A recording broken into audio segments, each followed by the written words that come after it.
The day Belle Abbott rode into Caldwell, Kansas, in the spring of 1878, 3 men proposed to her before she had finished tying her horse to the post outside the general store, and she turned down all 3 of them without breaking her stride. It was not that Belle was unkind. It was not that she was cold, or dismissive, or unaware of the effect she had on people.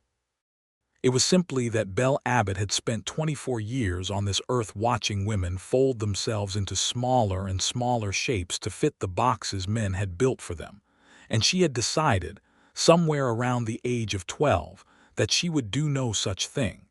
Her mother had folded. Her aunt had folded. Every woman in the small Missouri town where she had grown up had folded, and Belle had watched each of them disappear slowly into the creases of that folding, until they were just pressed flat versions of the women they might have been.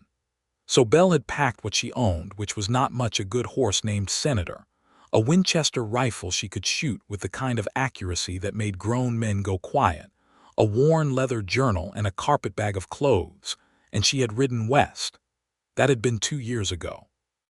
Since then she had worked cattle drives out of Abilene, kept books for a freight company in Dodge City, and briefly operated a laundry in a place so small it did not even have a proper name. She had done all of it on her own terms, and she had done it well. The people of Caldwell were already talking about her before her first night was through. She had walked into the Silver Creek saloon not to drink, though she ordered a whiskey and drank it cleanly, but to ask about work. The owner, a round-faced man named Harold Grubb, had offered her a job pouring drinks and keeping the peace behind the bar, and Belle had looked at him with those dark, level eyes of hers and told him she would take the job on the condition that she was paid the same as the man he currently had doing it. Harold had sputtered. The room had gone quiet. Belle had taken a slow sip of her whiskey and waited. Harold had agreed. By the end of that first week, the reputation that had followed her from Abilene and Dodge had settled over Caldwell like a weather system. She was called too much for any one man to handle. The phrase had started, as far as anyone could trace it, with a cattle rancher named Devlin Holt who had courted Belle briefly in Dodge City before discovering that Belle's version of a courtship was nothing like anything he had imagined. He had wanted someone to sit prettily at his table. Belle had wanted to understand how he kept his books and why he was consistently underpaying his hands. Devlin had ended the courtship. Then he had told everyone who would listen that Belle Abbott was simply too much for any one man to handle, and the phrase had traveled ahead of her like a warning, or, depending on who you asked, an advertisement. In Caldwell, the men who heard it generally split into 2 camps. The first camp was the men who took it as a challenge, which was the worst possible way to take anything. The second camp was the men who took it as a reason to admire her from a safe and respectful distance. There was a third category, a very small one, that simply did not much care either way. Jasper Dalton belonged to the third category. He had come to Caldwell 6 months before Belle, and he had done it quietly, which was characteristic of him. Jasper was a man who existed in the world with the minimum necessary amount of disruption. He was 30 years old, lean and weathered in the way that men who spent their lives working outdoor land became weathered, with dark hair that was almost always overdue for a cut, and eyes the color of creek water in late October, a kind of gray-green that changed depending on what was happening in the sky.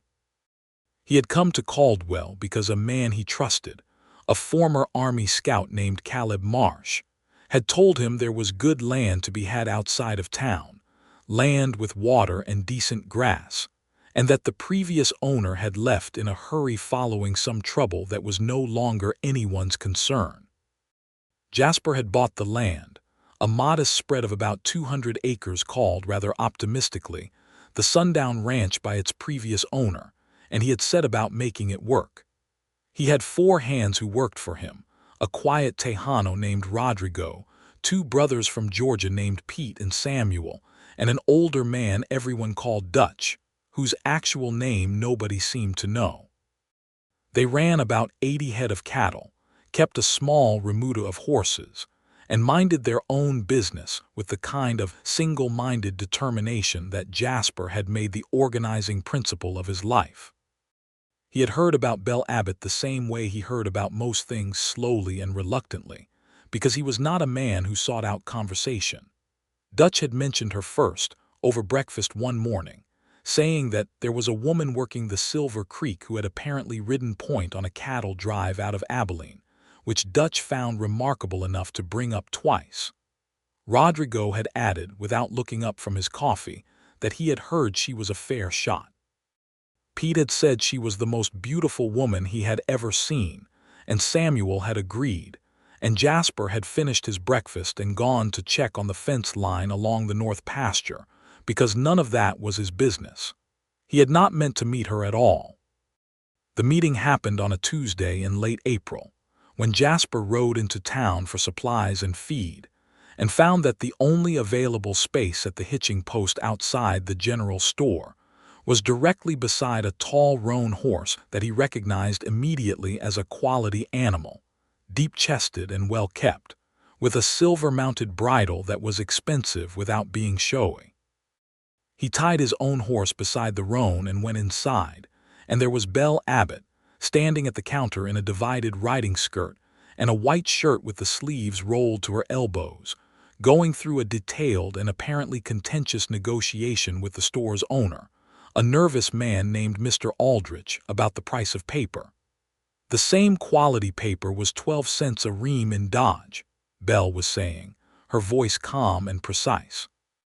You are asking me to believe that the price of paper increases by 40% between Dodge and Caldwell when the supply route is the same. I would like to understand the reasoning. Mr. Aldrich, who was sweating in a way that seemed excessive for late April, said that things were just priced different here, and Belle said she saw, and then she was quiet for a moment in a way that seemed to make Mr. Aldrich more nervous than her speaking had, and she said she would take the paper at 14 cents a ream, and he could add the difference to his ongoing dispute with her conscience.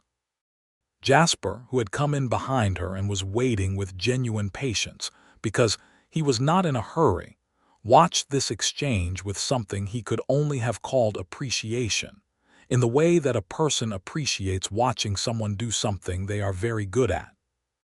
He noticed, because he noticed things even when he was not trying to, that her dark hair was pinned up under a hat that had seen considerable use, that her boots were practical and well-oiled, and that she held herself the way some people hold themselves when they have learned through experience that the world does not automatically make room for them, and so they have had to develop an internal conviction that they belong wherever they stand.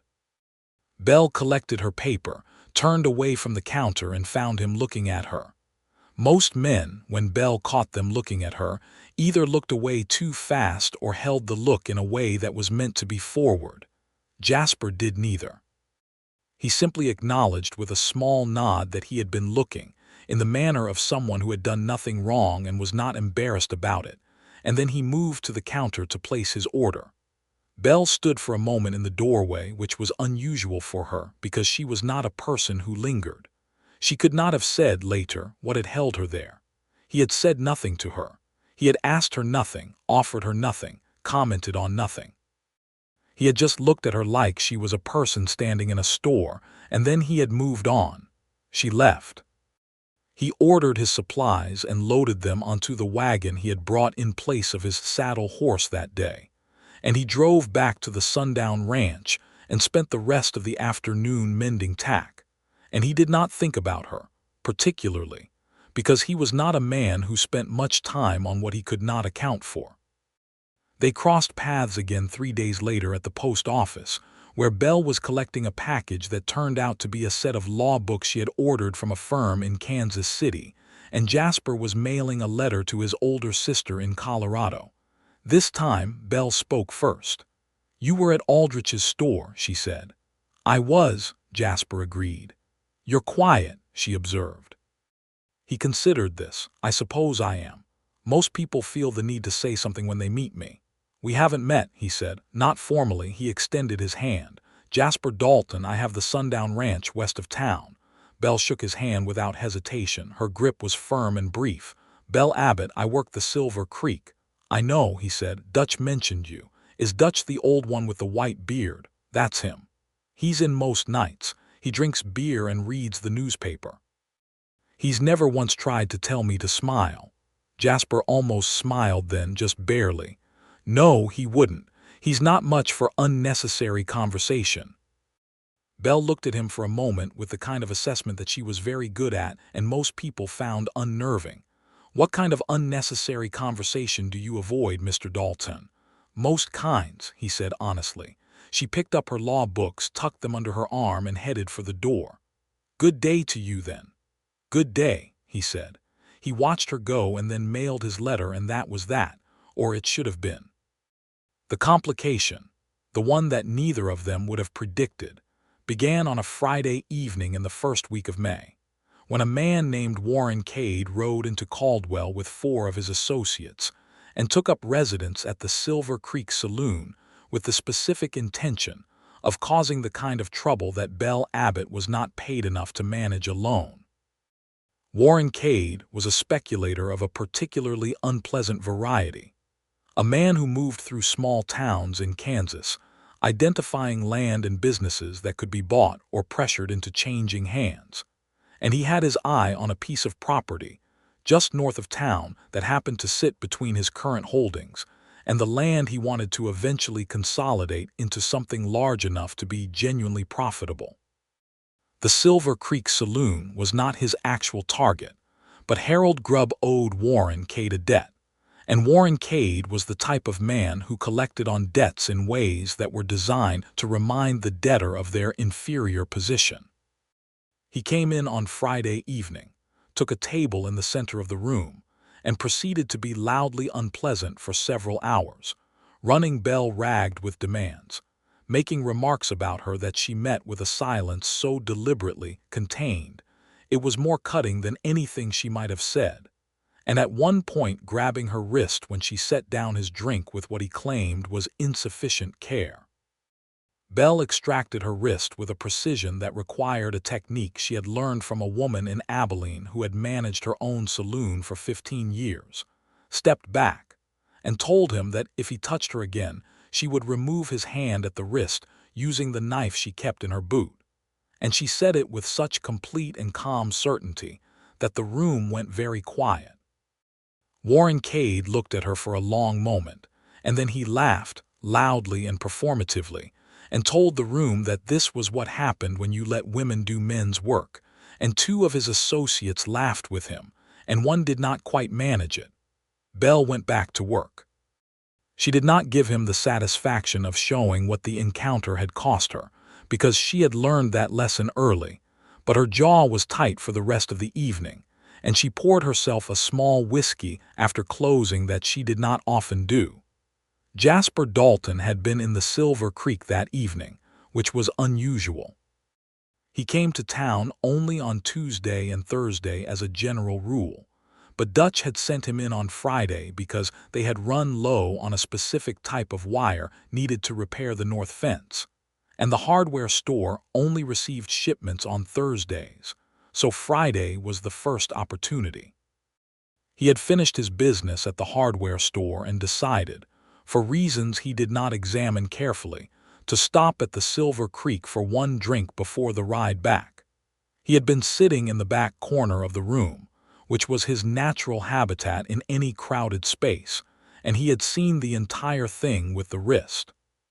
He had watched Belle handle it with the kind of controlled composure that told him she had handled similar things before and did not need anyone to step in on her behalf, and he had not stepped in because she did not need him to, and because intervening in something a person was clearly handling was not actually help. It was just another kind of presumption.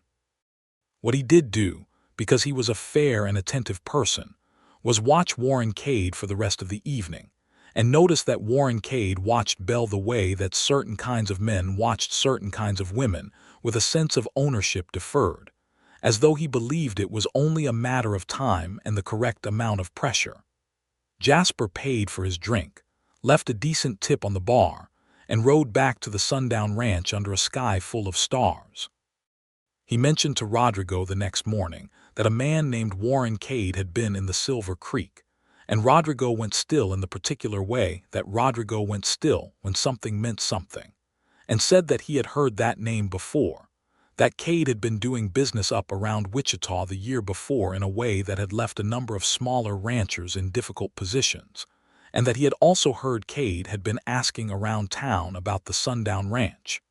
That was new information. Jasper sat with it for a day, as was his habit with information he needed to understand before he acted on it, and on Sunday, he rode into town and stopped at the Silver Creek in the middle of the afternoon, when it was between the lunch crowd and the evening crowd, and Belle was in the back office keeping the books, which she did as part of her arrangement with Harold Grubb, who had discovered very quickly that she was better with numbers than anyone he had ever employed. He knocked on the frame of the open office door, and Belle looked up from the ledger with the expression of someone who had been doing uninterrupted useful work and was now being interrupted. "Mr. Dalton," she said, setting down her pen. "Miss Abbott." He took off his hat. "I apologize for interrupting. I wanted to tell you something that I thought you should know, and I want to be clear before I do that I am not telling you because I think you need my help or my protection or any such thing. I'm telling you because the information is relevant to you and you deserve to have it." Belle looked at him for a moment. She had been told things before by men who wanted her to think they were doing her a favor when they were actually positioning themselves, and she was very good at recognizing the structure of that approach. This did not have that structure. This had the structure of someone just saying a plain thing. "Sit down, then," she said. He sat. He told her what Rodrigo had said about Cade's history in Wichita. He told her that Cade had been asking about the Sundown Ranch. He said he did not yet know what Cade's specific interest was, but that in his experience, men like Cade generally arrived in a town with a plan that involved more than one piece, and that Belle had struck him as someone who would want to know if she was potentially one of those pieces. Belle was quiet for a moment, turning this over. "Why would I be a piece of his plan? I don't own the Silver Creek." "No," Jasper said. "But Harold Grubb owes him money, and Harold Grubb seems to rely on you considerably for the running of this place. If Cade wanted leverage over Grubb, applying pressure to you would be a logical method." Belle looked at him with a new kind of attention. "You think in structures," she said. "You're not just reading people's moods, you're reading the logic underneath." "I try to," he said. "Most people don't." "No," he agreed. She leaned back in her chair and looked at the ceiling for a moment, thinking. He waited. He did not rush her or try to offer solutions, which she noticed. "I'll talk to Harold," she said finally, "and I'll watch Cade." "That's sensible," he said. He stood, replaced his hat. "I'll do the same from my end regarding the ranch." "Do you have a lawyer?" she asked. He paused at the door. "I do not." She looked at her law books, stacked on the corner of the desk. "I've been teaching myself land law. I'm not a licensed attorney, but I understand the framework. If you want someone to look at your deed and any related documents to make sure your claim is properly recorded and would hold up to a challenge, I'm willing to do that." He looked at her for a long moment.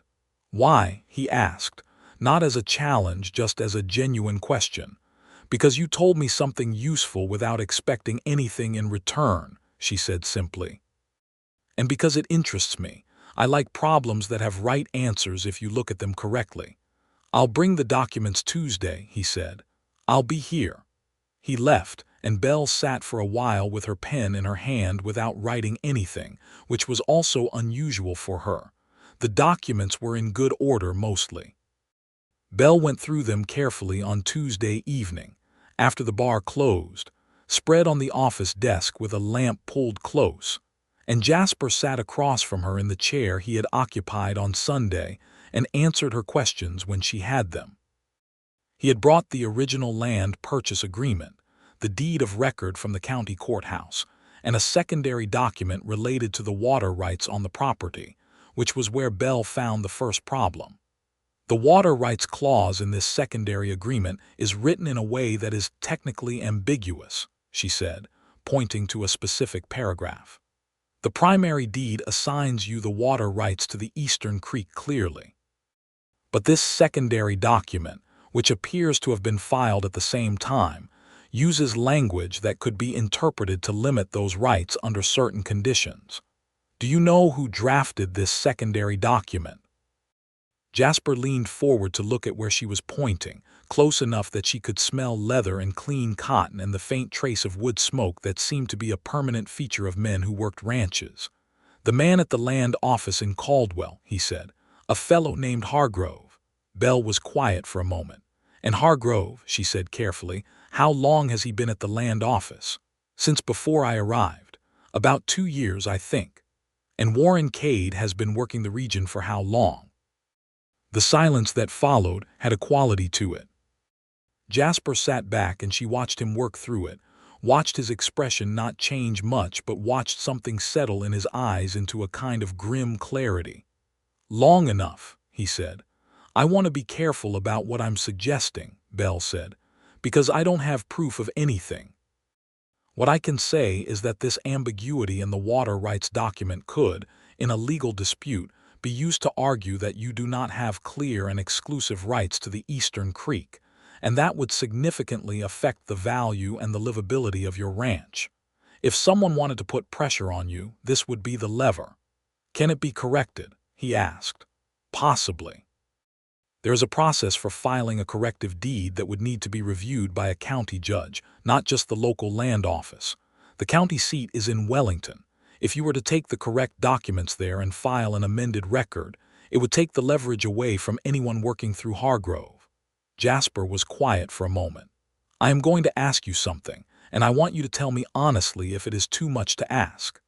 Belle raised her eyebrows, which was her version of an invitation to continue. "Would you be willing to come with me to Wellington to file the documents? Not because I couldn't do it myself, but because you understand the legal language in a way that I don't, and if there's a challenge or a complication, I'd rather have someone there who can speak to it clearly." Belle considered this. It was a 3-day trip there and back with an overnight in Wellington. It was a reasonable request. It was also the first time in as long as she could remember that someone had asked her to come along not because they wanted her company in a decorative sense, but because they valued something specific and actual that she could contribute. "I'll need to arrange my time off with Harold," she said. "Of course. And I travel with my own bedroll and I ride my own horse." "I wouldn't expect otherwise," he said. She arranged it with Harold, who was already in enough of a state about Warren Cade's continued presence in town that he agreed to almost anything Belle asked. They left on Wednesday morning, before the sun was fully up, Senator and Jasper's gray horse moving at an easy pace through the spring-green Kansas prairie. They did not talk constantly, which was one of the things that Belle found herself appreciating. She had ridden with people who filled every silence as though silence were dangerous, and she had always found that exhausting.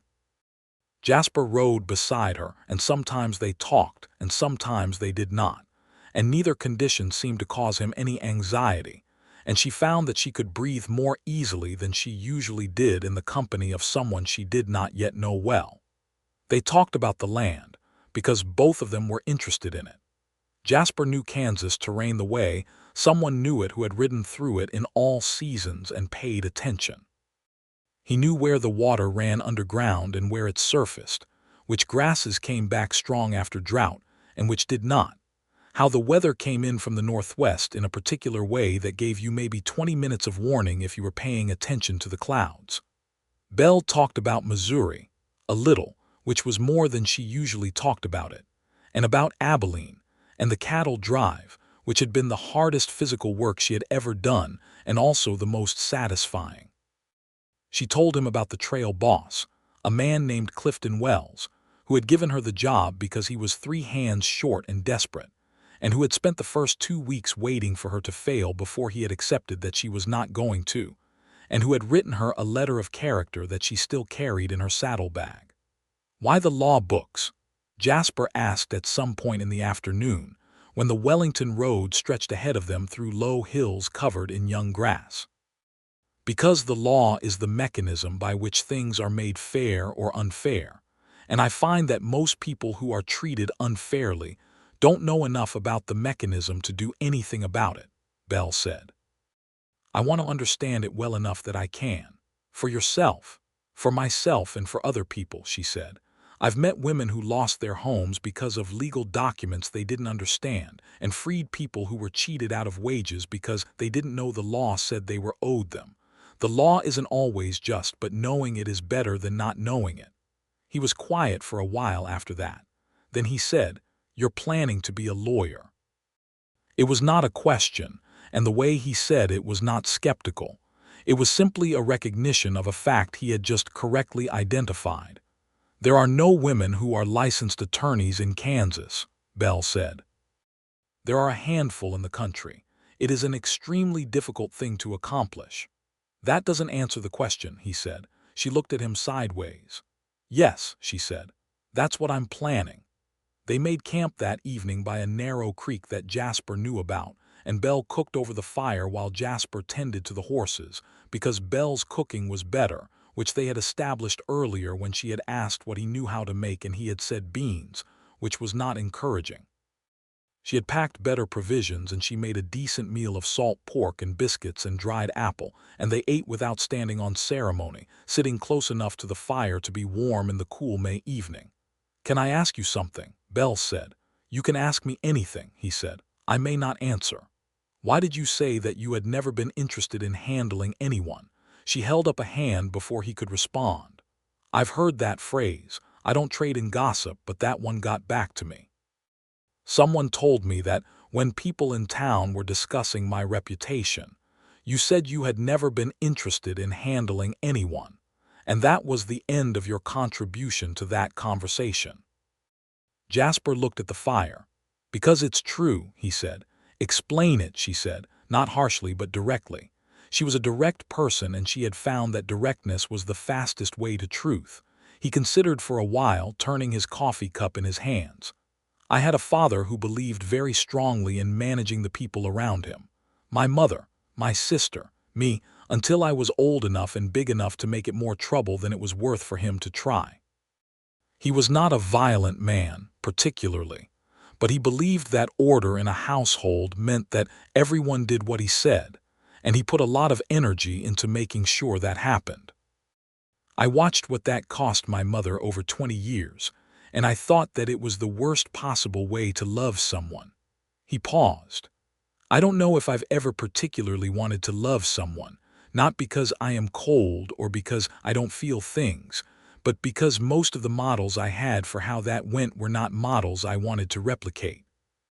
And the idea of handling someone, of managing them or containing them or reducing them to something that fits in the space you've made for them, has always seemed to me like the opposite of respect.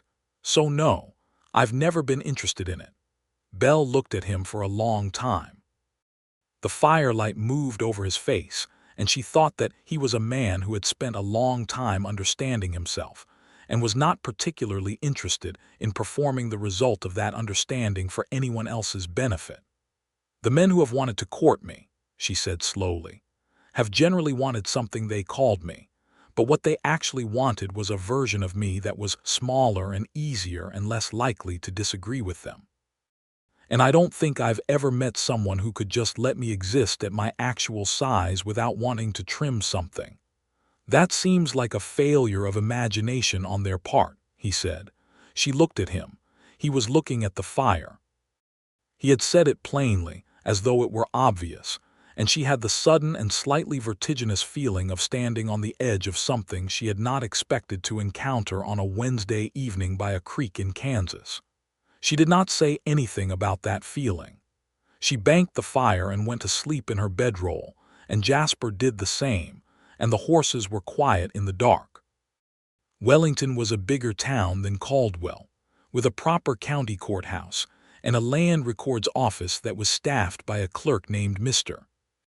Bassett, who was efficient and competent and treated Belle with the polite, slightly surprised manner of someone who was not accustomed to women who walked into official offices with stacks of legal documents and a clear purpose. She let him be surprised. She had become very good at letting people be surprised, and then continuing with what she had come to do. The amended deed filing went smoothly because Belle had prepared the correct documentation and language in advance, referencing the specific statutes that governed corrective filings in Kansas, and Mr. Bassett had no legal grounds to deny it. He reviewed the documents, confirmed that they were in order, recorded the amended deed, and provided Jasper with a certified copy that left absolutely no ambiguity about the water rights on the Sundown Ranch. When they walked out of the courthouse into the afternoon sun, Jasper stood for a moment on the courthouse steps and looked at the certified copy in his hand, and Belle could see the thing that passed across his face that he did not show easily, which was relief. "Thank you," he said. And it was the simplest and most direct thank you she had ever been given, with none of the elaboration that people sometimes added to make a thank you into a statement about themselves. "It was satisfying work," she said honestly. "I like when things have a clear, correct answer." They ate dinner at a proper restaurant in Wellington, at Belle's suggestion, because the town had one and they were there, and she had earned a decent meal in a chair that was not on the ground. The restaurant served beef and good bread and coffee that was better than anything available in Caldwell, and they sat across from each other at a small table by the window and talked for 2 hours in the unhurried way that people talk when they are genuinely interested in each other's thinking and not performing interest for some other purpose. He told her about the ranch, what he had built and what he still needed to build, and she could hear in the way he talked about it that it mattered to him not as an acquisition, but as a thing he was making, a place he was creating in the world.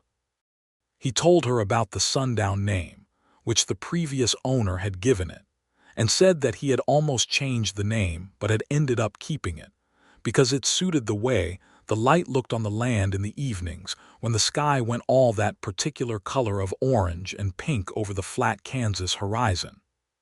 She told him about the law, more specifically than she had before, about the cases she had been studying and the arguments that she found compelling and the ones she found flawed, about the way certain property laws had been written with such specific assumptions about who held property that they were almost poetically unfair when applied to anyone the drafters had not considered, which was most people. He followed what she said with attention that she could tell was genuine, because he asked questions that demonstrated comprehension rather than questions that were just social noises. It was a thoroughly unremarkable dinner in every outward sense, and it was the best meal she had eaten in a long time, and she thought that had very little to do with the food. They rode back to Caldwell on Friday, arriving in the late afternoon. As they came into town, they found a situation waiting for them that Jasper had half anticipated and Belle had been thinking about since Wednesday. Warren Cade had apparently spent their absence conducting a more aggressive version of his campaign against Harold Grubb, and the result was that Harold, who was not a man built for confrontation, had done something rash and disastrous, which was to sign a preliminary agreement with one of Cade's associates regarding the Silver Creek. It was not a final sale, but it was a document that could be used as leverage, and Harold was in a state of near collapse when Belle walked through the door of the saloon and found him sitting at the bar in the middle of the afternoon with a glass of whiskey. He was not drinking. Belle set down her saddlebag, poured herself a glass of water, and sat down beside Harold. "Tell me exactly what you signed and where it is," she said. Harold told her. The document was in his office safe and he produced it, and Belle read it carefully twice, and then she sat for a while and thought, and then she said, "This is not a binding contract. There is no consideration paid, there is no clear meeting of terms on the price, and there are provisions in it that conflict with Kansas property law. It is designed to look binding without being binding, which is a technique." She set the document down on the bar. "I can write a letter on your behalf, citing the specific legal reasons this agreement is unenforceable, and have it delivered to Cade's associate tomorrow morning, and I would recommend strongly that you do not sign anything else without having someone read it first." Harold looked at her with the expression of a man who had been drowning and has just been thrown a rope. "Can you actually do that? You're not a lawyer." "No," she said. "But the letter will cite correct law and will be accurate, and Cade's associate will not know whether I am a licensed attorney or not unless they ask, and they will not ask because it would require them to reveal how thin their position is." She paused. "I'm not going to lie about my credentials if directly asked, but I am going to write a letter that is legally sound, and that communicates clearly that you understand your position." Harold agreed. She wrote the letter that evening, long and precise and immovably grounded in Kansas contract law, and Harold's hand shook a little when she had him sign it at the bottom. She had it sent to Cade's associate at the hotel first thing Saturday morning. Warren Cade himself came to the Silver Creek at noon on Saturday, which she had expected. He was a man of about 45, heavily built and well-dressed, with the kind of permanent good humor on his face that was entirely unconnected to whether he was actually in a good mood. He took a stool at the bar and asked for a drink, and Belle poured it, and he looked at the letter he was holding and then at her. "This is a very impressive letter," he said, "for a woman who tends bar." "Tend bar and keep books," she said, "and read law when I have time. Who helped you write this?" He asked, and it was the question she had expected, the one designed to locate the real authority he should be talking to. "No one," she said. He looked at her. He was smart enough to understand that she might be telling the truth, and smart enough to understand that if she was, the ground had shifted in a way he had not planned for. He set the letter on the bar and looked at it. "The Silver Creek is a going concern," he said, shifting approaches. "A smart woman in your position might see an opportunity in a change of ownership. New management often brings improvements." "Mr. Cade," Belle said, "I am going to be clear with you, because I think clarity is more useful than courtesy in this situation. The preliminary document Harold signed is not enforceable. The water rights claim that was designed to give you leverage over the Sundown Ranch has been corrected by a properly filed amended deed in Wellington." She watched his expression not change, but something moved behind his eyes. "I'm not certain what your intentions are specifically, but I know that the 2 points of leverage you appear to have been developing are no longer viable, and that if you pursue this further, you will be investing significant time and money in a position that the law does not support. That seems like a poor return on investment for a man who is, by all accounts, a competent businessman." Warren Cade looked at her for a long time. Then he said, "You're not from here." "I'm from wherever I am," Belle said. He picked up the letter and folded it and put it in his pocket. He finished his drink. He stood up. "Give my regards to Harold," he said, and he walked out. He left Caldwell 2 days later, he and all 4 of his associates, and the word that came back from Wichita 3 weeks later was that he had moved his operations further north, toward the Nebraska border, where presumably the people were less prepared for him. Belle heard this and felt a kind of quiet satisfaction, and then she went back to her books. The Saturday evening after Cade left, Jasper came into the Silver Creek for the second time in recent memory, and he sat at the bar and ordered a beer, and Belle set it in front of him without ceremony, and for a while they just existed in the same space while the saloon went through its regular evening rhythms around them. "I heard what you did," he said during a quiet moment.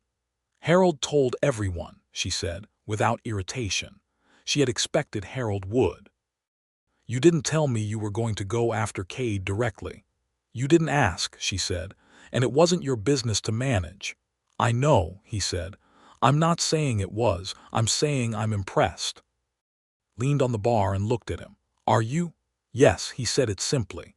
"And I'm also saying that you did something that directly helped me by knowing about Cade's larger strategy, and I haven't done anything like a fair exchange. The trip to Wellington was useful to me," she said, "and I chose to write the letter. Those are not debts." "No," he agreed. "But I'd like to do something anyway, not because of debts, just because." He paused, visibly working through how to say what he was trying to say. "There is a family in the Cherokee Strip who have been farming a piece of ground that has been in dispute for 3 years. A Tejano family named Verla, related to Rodrigo's people." The dispute is about a land certificate that may have been improperly issued against their homestead claim. I've been trying to understand it and I can't because it's beyond what I know. I thought if you were willing you might look at what they have." Belle straightened up. This was different from anything she had expected him to say. "You're asking me to help someone else?" "Yes. Not to do you a favor. You're asking me to help a family that is in trouble." "Yes," he said. "Is that strange?" She thought about it. "It's rare," she said. "I'll look at what they have. Can you take me to them? Sunday, if that works for you." "Sunday," she said. That Sunday ride out to the Verla homestead, which was a neat and carefully tended piece of ground about 8 miles from the Sundown Ranch, started something. They sat at the Verla family's table and looked at the documents, and Belle found the error in the disputed certificate within an hour, an indexing mistake in the county record that had incorrectly associated the certificate number with a different parcel. She explained it clearly to Rosa Verla, who was the family's most organized member and who had been fighting this dispute for 3 years with more tenacity than resources. She told Rosa exactly what to do and in what order and what language to use. She wrote down the process and the relevant statute numbers on a piece of paper and left it with them. On the ride back to Caldwell, Jasper said, "You're going to be a remarkable lawyer." Belle was quiet for a moment. "Not many people have said that to me directly," she said. "Most people say some version of whether I've considered whether that's realistic." "It's completely realistic," he said, with a certainty that was not performative. "You think better than most lawyers I've ever had cause to speak with, and you know how to explain things to people in a way they can use. Those are not common skills." She did not know what to do with that fully. She had been told she was capable before, but it had always had a qualification attached to it, a kind of "for a woman" or "despite everything" that followed it. He just said she was going to be remarkable and then looked at the road ahead like it was a settled matter. They rode in comfortable silence for a while, through the warm May afternoon, and then Belle said, "Jasper." "Yes. I don't know how to do this." He was quiet for a moment. "Do what?" She gestured vaguely, which was unusual for someone as precise as she was. "This thing that seems to be happening, between us. I don't have much experience with something that I haven't been required to manage or resist or negotiate around. I'm not sure what to do with something that just seems to be happening by itself." He looked at her, and this was the moment that she would remember clearly afterward, with the particular texture of the light and the sound of the horses and the smell of the Kansas prairie in May. He looked at her and he said, "You don't have to do anything with it. It can just happen. We can just ride together and talk and see what it is." "That's it," she said. "That's all I'm offering," he said. "Just being present in each other's company, honestly, without an agenda. And if that develops into something we want to name, we'll name it. What if it doesn't develop? Then we are friends who respect each other, and that is not nothing." Belle rode for a while, and the prairie stretched out on all sides, and she thought that she had spent 2 years riding through the West looking for a place where she could be herself without diminishment, and she had not expected to find a person who made her feel that way more than any place had. "I would like to ride with you again," she said. "So would I," he said. They rode with some regularity after that, on Sunday afternoons when the week permitted, which it usually did. They went out to the Sundown Ranch, and Jasper showed her the land in the way that he knew it, the places where the creek ran cold and clear, the north pasture where the grass was best, the ridge on the west side of the property from which you could see the sunset in the way that gave the ranch its name, all that orange light spreading across the sky while the cattle moved as dark shapes below. Belle began helping Rodrigo's cousin Emilio, who had come to Caldwell looking for work and found, in the process of looking, that his former employer in Wichita had been withholding wages in violation of a contract. Belle wrote a demand letter that cited the appropriate statutes and sent it to the employer, and 3 weeks later Emilio received a bank draft in the mail for the amount owed. He tried to pay her, and she told him to put the money toward a good saddle and send her a letter when things went well. The news of this spread, as news in small towns does, and Belle began receiving a quiet but consistent stream of people who came to the Silver Creek looking for her, not for drinks, but for advice.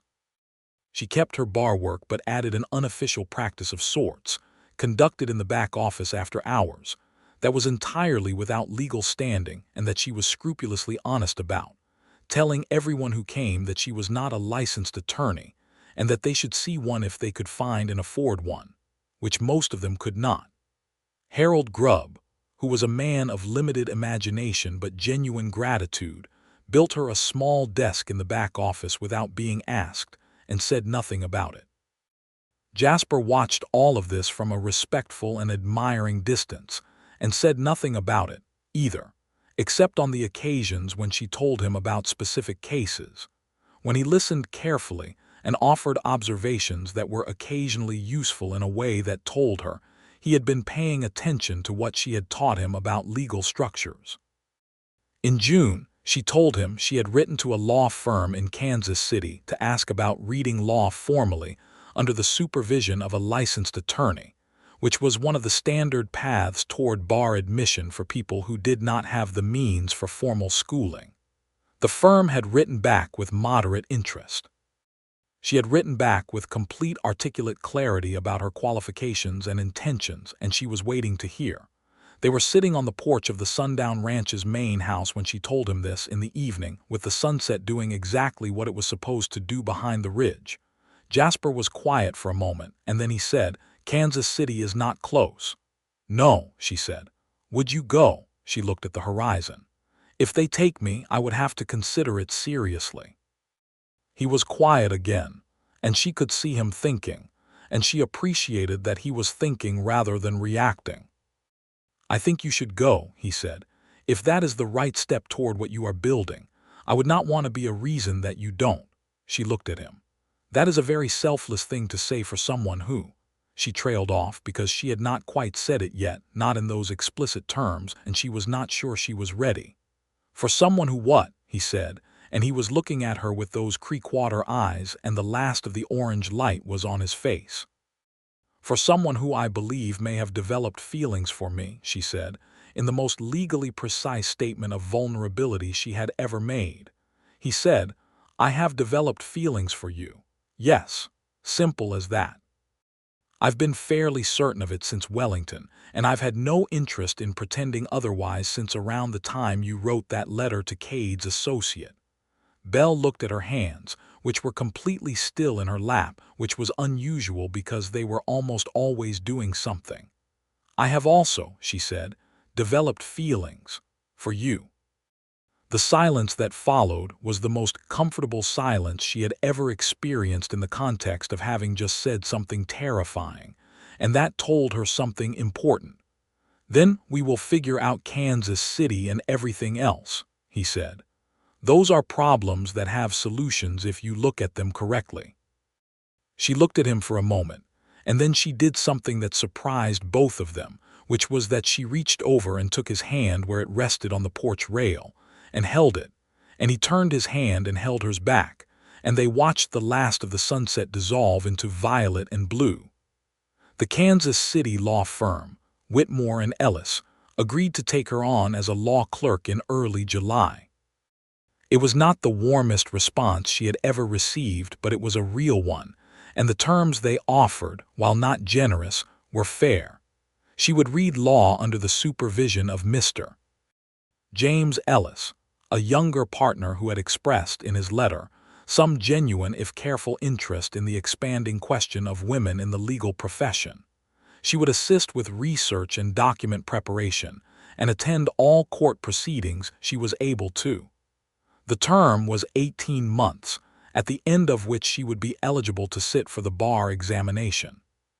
She sat in Harold's office and read the letter 3 times, and then she folded it and put it in her pocket and walked out to the bar where Harold was restocking glasses, and she told him she needed to give her notice, but that she had found him a very competent replacement in the form of a woman named Clara Moss, who had just arrived in Caldwell from Wichita, which was true.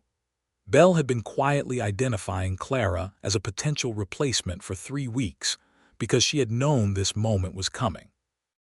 Harold looked at her with an expression of genuine regret and something that might have been paternal pride if he had been a different kind of person and they had a different kind of relationship. "You're going to do that law thing," he said. "I am," she said. "Well," Harold said and cleared his throat and polished a glass. "Well," she told Jasper on Sunday.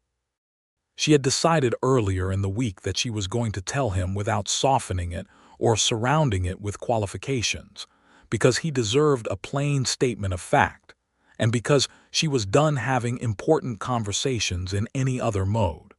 She told him she was going to Kansas City in August. She told him the terms and the timeline. She told him that she understood this was not what either of them had planned, but that she did not see how she could not do it. He listened without interrupting, and when she was done he said, "When do you leave?" "The 14th of August," she said. "That's 6 weeks," he said. "Yes." "Then we have 6 weeks." He looked at her directly. "Belle, I have known since fairly early on that you were going to go somewhere larger than Caldwell eventually, because that is what people who are doing what you are doing have to do. I have known this, and I have been glad for every Sunday I have gotten in the meantime, and I will be glad for every Sunday between now and the 14th. She felt something in her chest that was complicated and real. "You're not angry." "Why would I be angry? Most men," she started. "I am not most men," he said, and it was the most straightforward thing she had ever heard anyone say and entirely true in every sense she had been able to observe. "No," she said softly. "You are really not." Those 6 weeks were the fullest 6 weeks she could remember. They spent them being present with each other in a way that had a clarity that she suspected was sharpened by knowing the timeline. They rode together and worked together and talked through evenings on the porch of the Sundown Ranch. And Belle helped Rodrigo draw up a proper employment contract with fair terms that Jasper reviewed and signed with the air of someone who had been meaning to do something like that and was glad someone had organized it.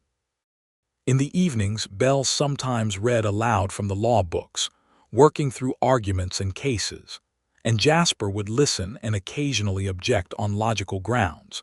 And she found his objections useful because they were grounded in a kind of practical common sense that was different from but complementary to the legal framework she was building in her head. On a warm Thursday evening in late July, sitting by the creek that ran through the eastern side of the Sundown property, with the frogs making their noise and the fireflies starting to appear over the grass, Jasper said, "I want to ask you something, and I want you to know before I ask it that I am not asking because I want to complicate your plans or because I want to slow you down or because I expect a particular answer." Belle looked at him. "Ask." "When you come back from Kansas City," he said, "would you consider building something here? Not immediately, not until you have done what you are going to Kansas City to do, but eventually, with me." It was not a conventional proposal. It did not have a ring or a bent knee. It was Jasper Dalton asking her a logistical and emotional question in the straightforward way that he approached everything, and she loved it precisely because it was that and nothing else. "What would that look like?" she asked. "Building something here. What do you imagine?" "I imagine," he said carefully, "that you would practice law from whatever office you chose to keep in Caldwell or Wellington or wherever made sense. I imagine that the Sundown Ranch would be a place you came home to, not a place that contained you. I imagine that I would continue to be uninterested in handling anyone and that you would continue to be whatever size you need to be, which in my observation has always been considerably larger than what most people have offered you room for." The frogs were very loud. The fireflies moved in the dark over the grass.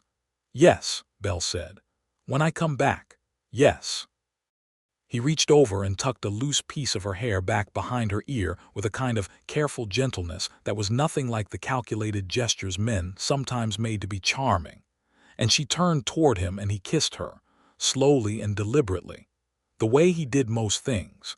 And the creek ran past them in the dark, and the Kansas summer breathed warmth all around them, and Belle Abbott, who had spent years riding through the West looking for a place where she could fully exist, felt, for the first time in her memory, entirely and completely located. She left for Kansas City on a cool August morning.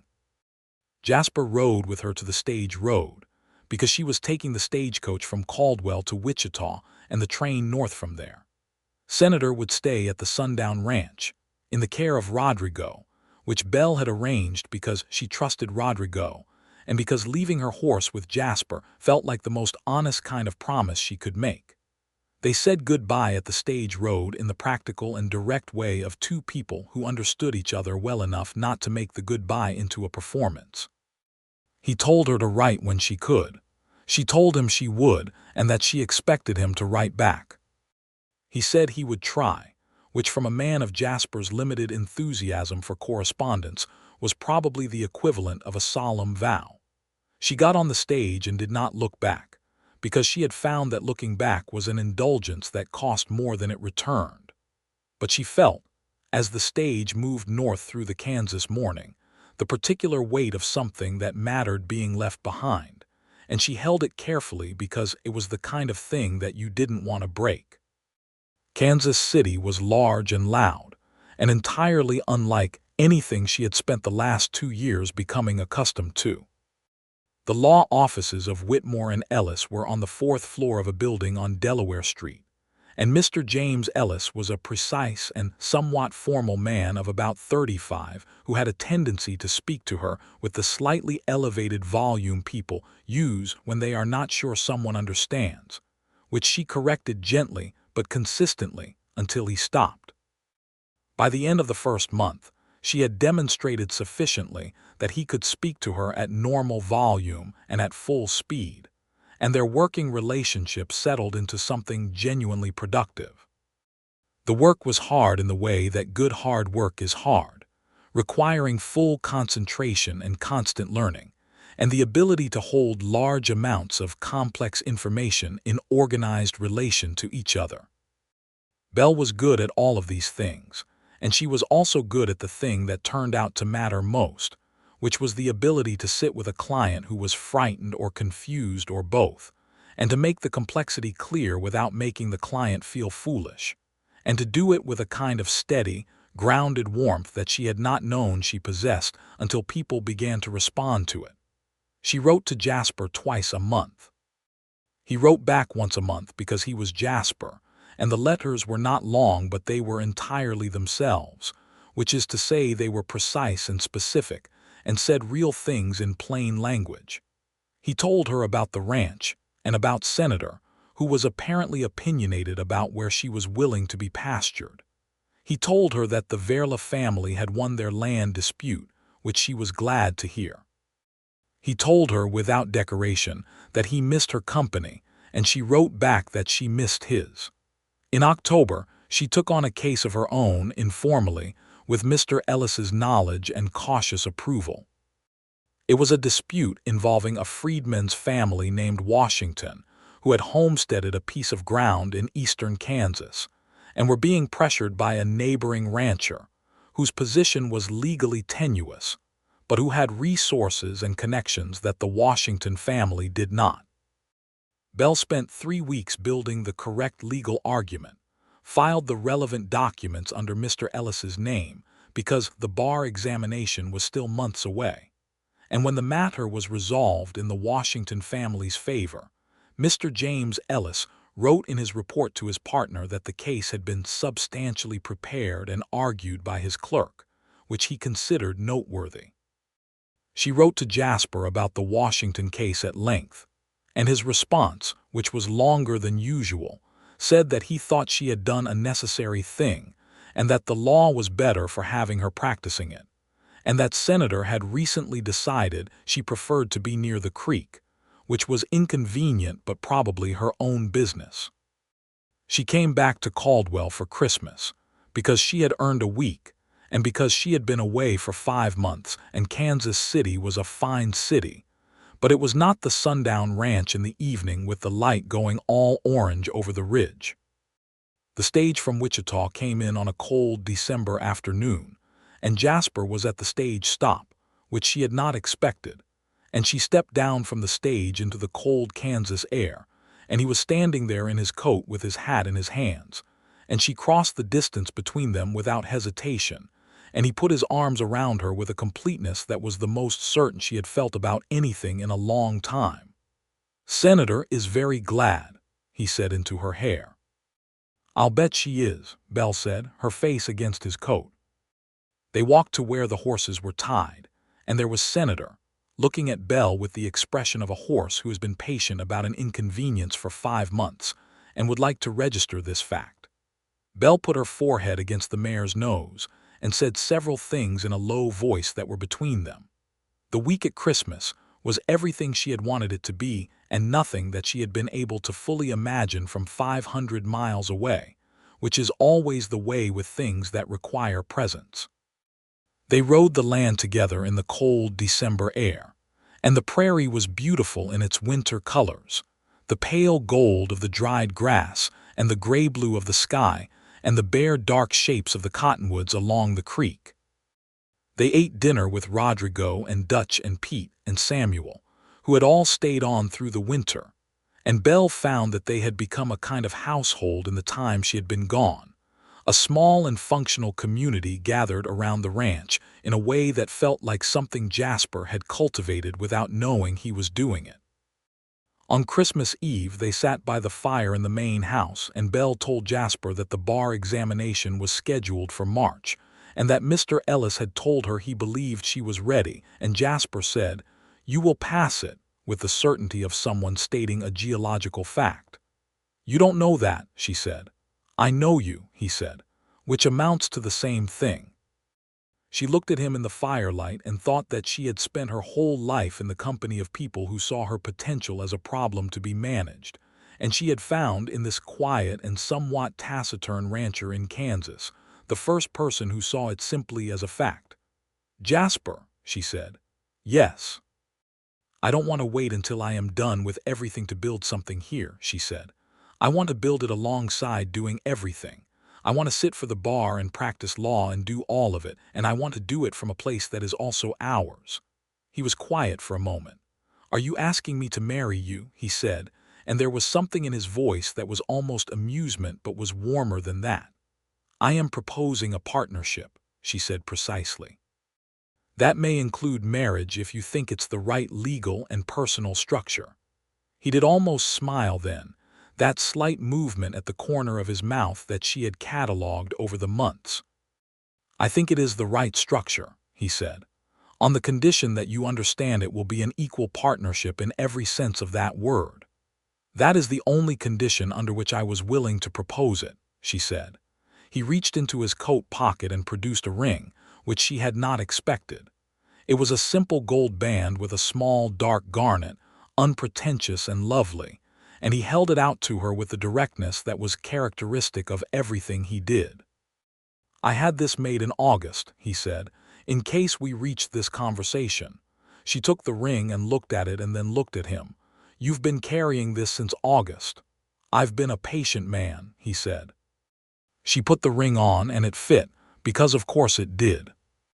They were married in Caldwell in January, in a small ceremony at the local church that was attended by Rodrigo and Dutch and Pete and Samuel, by Harold Grubb, who wept in a way that surprised everyone including himself, by Clara Moss, who had become a friend of Belle's in the months leading up to her departure, by Rosa Verla and 2 of her daughters who had made a special trip, and by the Washington family from eastern Kansas who had somehow heard about it and come anyway, which Belle found so unexpected and moving that she had to stand very still for a moment when she saw them at the church. The minister was a man of moderate imagination who read from his standard service, and Belle answered the vows in a clear and steady voice, and Jasper answered his in a low and certain one, and they left the church together into a cold January afternoon, and the whole small gathered community of their lives came with them to the Silver Creek Saloon, where Harold had arranged a celebration that involved better food than Harold usually managed, and a fiddle player from Wellington who was excellent.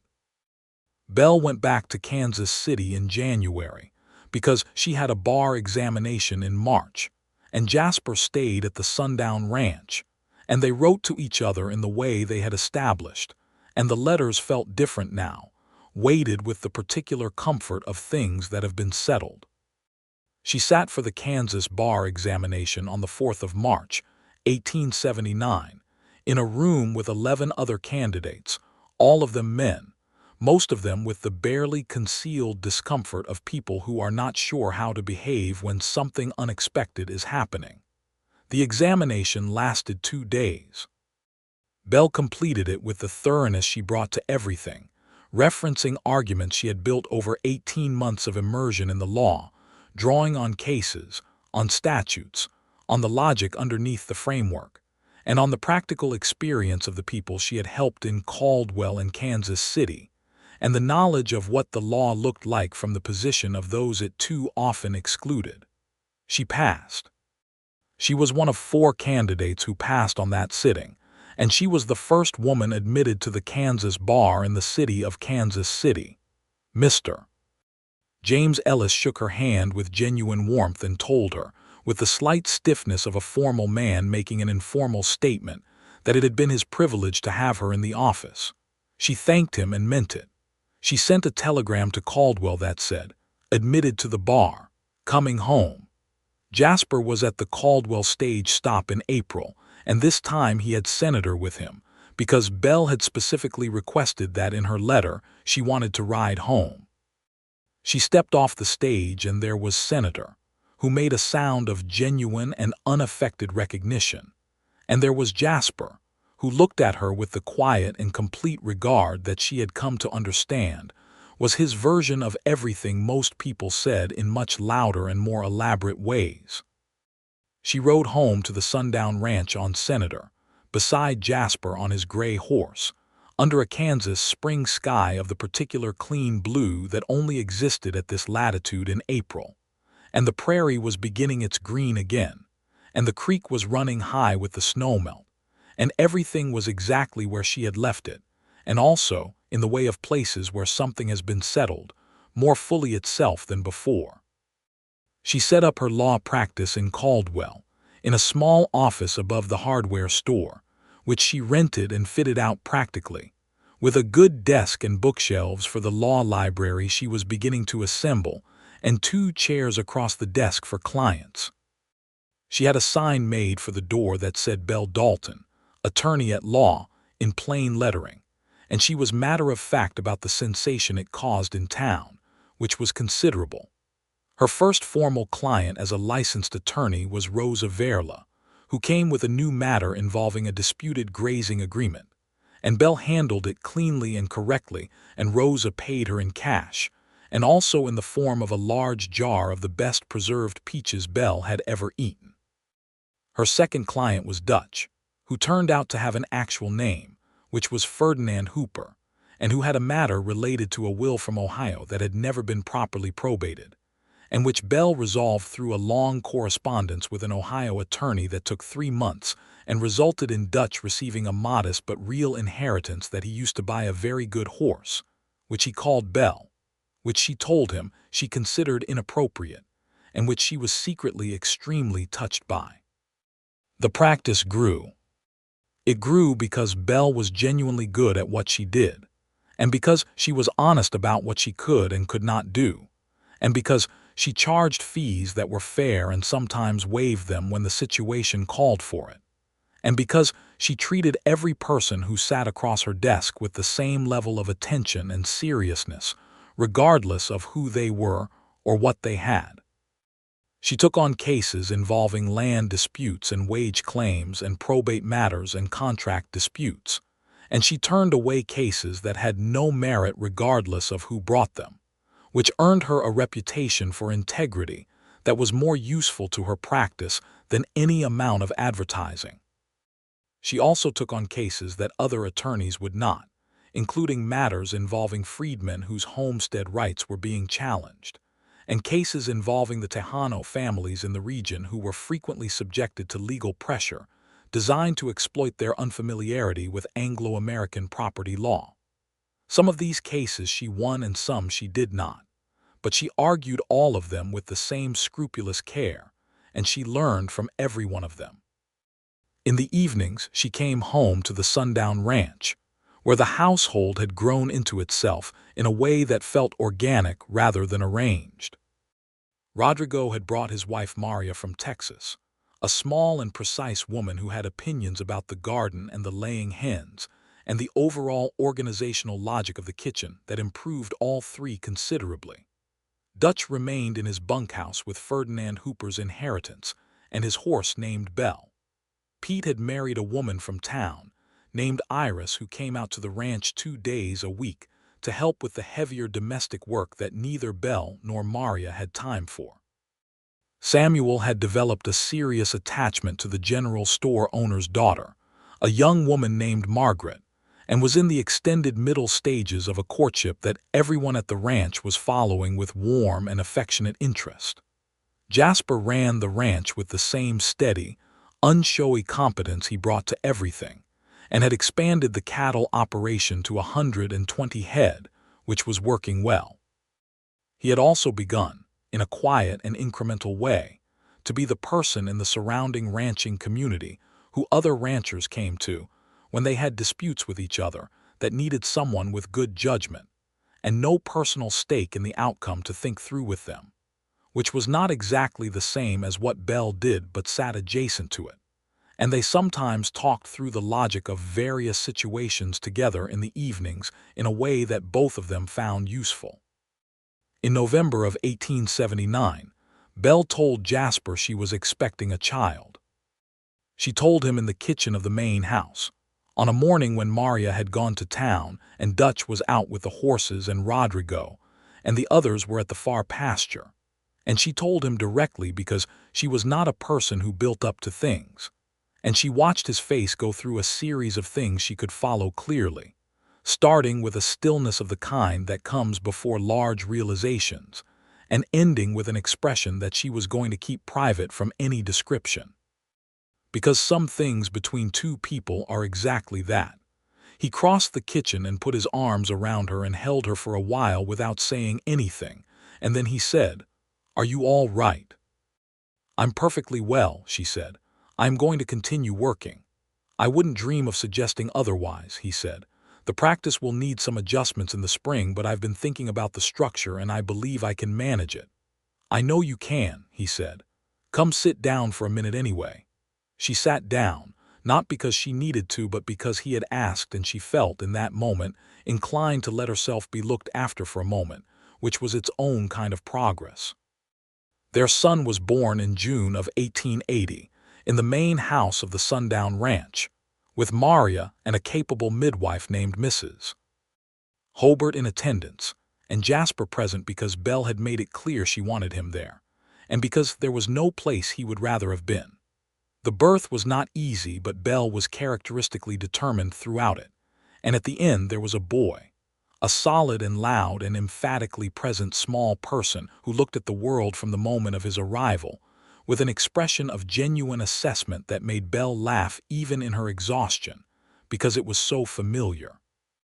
They named him Thomas, after no one in particular, because Belle had never been fond of the custom of naming children after people who might impose expectations through the inheritance of a name. He was Thomas Dalton, and he was a complete person from the first moment. Belle was back at her desk in 3 weeks, which Mrs. Hobart considered reckless and Jasper considered entirely in character, and she managed the adjustment to motherhood in the same way she managed everything else, with clear thinking and practical problem-solving, and a refusal to pretend that the difficulty was not real while also refusing to let the difficulty be larger than it was. Maria, who adored Thomas with an intensity that was mutual and immediate, helped considerably during the days, and Jasper had the range of a man who was genuinely present in his own home, which made a different kind of possible. Thomas grew into a boy who was curious and thoughtful and physically fearless, who rode early and well, who had his father's patience and his mother's directness, and who developed, by the age of 3, a habit of sitting in the corner of Belle's office during the quieter parts of the afternoon and watching her work with an attention that suggested the law might eventually be in the blood. In the summer of 1881, Belle won the largest case of her career to date, a complex challenge to a fraudulent land grant that affected 17 families in the county. a case she had been building for 8 months, and that required 3 days of arguments before a circuit judge and a technical legal brief that was referenced in a legal journal out of Kansas City as notable for its clarity and its thorough integration of relevant precedent. The case was reported in the Caldwell Post and the Wellington Journal, and the Wichita Eagle ran a short piece that referred to her as the most capable attorney in southern Kansas, regardless of any other consideration, which was the kind of qualifying compliment she had learned to take without irritation because it was otherwise accurate. The summer of 1881 was also the summer that Samuel finally and successfully proposed to Margaret, and the ranch had a second wedding, smaller than the first and considerably more festive because Samuel had been building toward it for 2 years, and everyone had an opinion about the timing. The wedding was held at the Sundown Ranch in the evening, under the sky that did what it always did at sunset over the ridge, all that orange and pink spreading out over the flat horizon, and Jasper stood next to Belle, and they watched Samuel and Margaret make their promises, and Belle held Thomas on her hip and Jasper's hand found hers the way it always did. By 1882, the Sundown Ranch had grown to 300 acres, following the acquisition of an adjacent piece that came available when its owner relocated to Oregon. Jasper negotiated the purchase carefully, and with Belle's thorough review of the documentation, and the expanded land allowed for a larger cattle operation, and at Belle's suggestion, a small horse breeding program that turned out to be genuinely profitable because Jasper had an eye for horses that was exceptional. Belle's practice had outgrown the office above the hardware store, and she rented a larger space on the main street of Caldwell, with a proper front office and a separate consultation room, and hired a clerk named Agnes, a young woman of 20 who was working her way through a self-directed legal education not unlike Belle's own, and whom Belle was beginning, with deliberate and careful intent, to prepare for what would eventually be her own application to read law properly. Their second child came in the fall of 1882, a girl they named Ruth, after Belle's grandmother, who had been the first woman Belle had known who made no apology for her own intelligence. Ruth was born in October, in the same room Thomas had been born in, with the same midwife and with Jasper present again, and she arrived in the world with the particular loudness of someone who has already decided to make herself known and was going to do so thoroughly. Thomas, who was 2.5, inspected his sister with the grave and careful attention of a person doing important work, and declared her, after consideration, acceptable, which made every adult in the room laugh. The years settled into themselves with the quality of a good life, which is not the same thing as an easy one. Belle continued to build her practice, and continued to take the cases that mattered most to the people who had the least, and won more of them than the odds suggested she should, and wrote briefs that were read by other attorneys, and cited in arguments she never knew about. She wrote 2 lengthy articles for the Kansas Law Review on the topic of homestead rights and the legal standing of married women regarding property, which generated correspondence from lawyers and judges across the state, and at least one irate letter from a man in Topeka who considered her analysis dangerous, which she framed and hung in the office, because Jasper told her it was probably the best confirmation she had yet received that she was doing something that mattered. She was appointed, in 1883, to serve on a committee organized by the state legislature to review the homestead laws and recommend amendments, the first woman to serve on such a committee in Kansas. She went to Topeka for 3 weeks, leaving Thomas and Ruth at the Sundown Ranch in the combined and capable care of Jasper and Maria and Agnes, who took the children and the house on with the organizational efficiency of a military operation. She wrote to Jasper every evening from Topeka, and he wrote back with the particular dry humor that he deployed rarely but with good aim, telling her, among other things, that Thomas had made an unauthorized attempt to ride Dutch's horse Belle, that the attempt had been unsuccessful and both parties were uninjured, and that the horse named Belle appeared to have decided that Thomas was her project. She came back from Topeka with recommendations that were eventually incorporated partially into an amendment to the Kansas homestead law that improved the property rights of married women in the state. It was not everything she had argued for. It was more than had existed before. Jasper met her at the stage stop when she came back from Topeka, as he always did, and Thomas was with him, 7 years old by then and serious in the way of children who have inherited a tendency to observe before they act. And Ruth was on Jasper's hip, 3 years old and already deeply opinionated about most things, her dark hair loose around her face and her eyes, which were exactly the color of Jasper's, very bright and very attentive. Belle stepped off the stage, and Ruth stretched both arms toward her with the immediate and totalizing demand of a 3-year-old, who considers her mother's undivided attention a natural right. And Belle took her and held her, and looked at Jasper over Ruth's head, and he was looking at her with the quiet and complete and entirely steady thing that had been in his face since August of 1878 on the stage road. That expression that was not performance, but was simply and honestly everything he felt. Made visible, how was Topeka, he said. Complicated, she said, and worth it, and I am very glad to be back. Senator missed you, he said. Senator always misses me. Did I? He said, which was true and which she knew. Thomas moved beside his father and took Jasper's hand and looked at his mother with the grave assessment she recognized, and then he said, "Did the law committee do what you wanted?" Belle looked at her son and felt the particular and uncomplicated pride of seeing a real person standing where you had invested your whole heart. "Not entirely," she said, "but more than they might have, and that's how it usually works." "Will you try again?" Thomas asked. "Always," Belle said. She meant it in every sense, about the committee and the law and the cases that still needed winning and the years of work that were still ahead of her, and the life that she had built from the ground up in the full and unapologetic size of herself. In this place, and with this person, and with these children, on this land where the sun went down in the particular way that had given the ranch its name.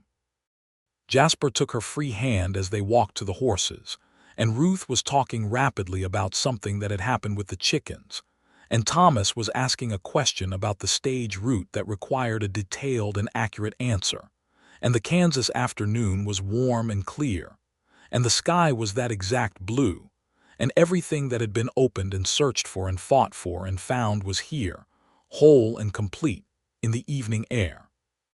The sundown ranch sat at the end of a good day with all its windows lit, and the cattle moved in the far pasture, and Dutch was on his porch reading the paper, and Rodrigo and Maria were visible through the kitchen window, and Samuel and Margaret's small house at the edge of the property had its lamp burning. Agnes had left a note on Belle's office door confirming that the Washington family matter had been resolved as they had hoped, and that Ruth had told her, with great authority, that a lawyer's job was to make things right. Belle stood on the porch of the main house and read the note while Jasper settled the horses and Thomas went inside looking for supper, and Ruth had fallen asleep on the small settee in the front room with the immediate and comprehensive unconsciousness of small children. The evening was quiet in the way that the end of a full day is quiet, with all of it still present, all of it accounted for. Jasper came up the porch steps and stood beside her and looked at the note she was holding, and she handed it to him, and he read it and handed it back, and they stood together and looked out at the sundown ranch in the last of the light, the way the orange and pink spread across the horizon over the western ridge, the way the grass moved in the evening wind, the way the creek caught the light in the low place near the east pasture. She told Agnes that a lawyer's job is to make things right, Belle said. "She's listening," Jasper said. "She's always listening," Belle said. "She gets that from you." He made a sound that was not quite a laugh but was in the same family. He put his arm around her shoulders, and she leaned into him in the comfortable and honest way of someone who has found the place they stand most fully. And the sun finished its descent behind the ridge, and the sky turned from orange to violet to the deep and certain blue of a good Kansas evening. And the sundown ranch held its light and its people, and its animals and its hard-won peace in the settling dark. And everything that had been called too much was here, in full. In the life that had been built by someone who was exactly as much as she needed to be, and by the man beside her who had never wanted to be anything other than exactly where he was.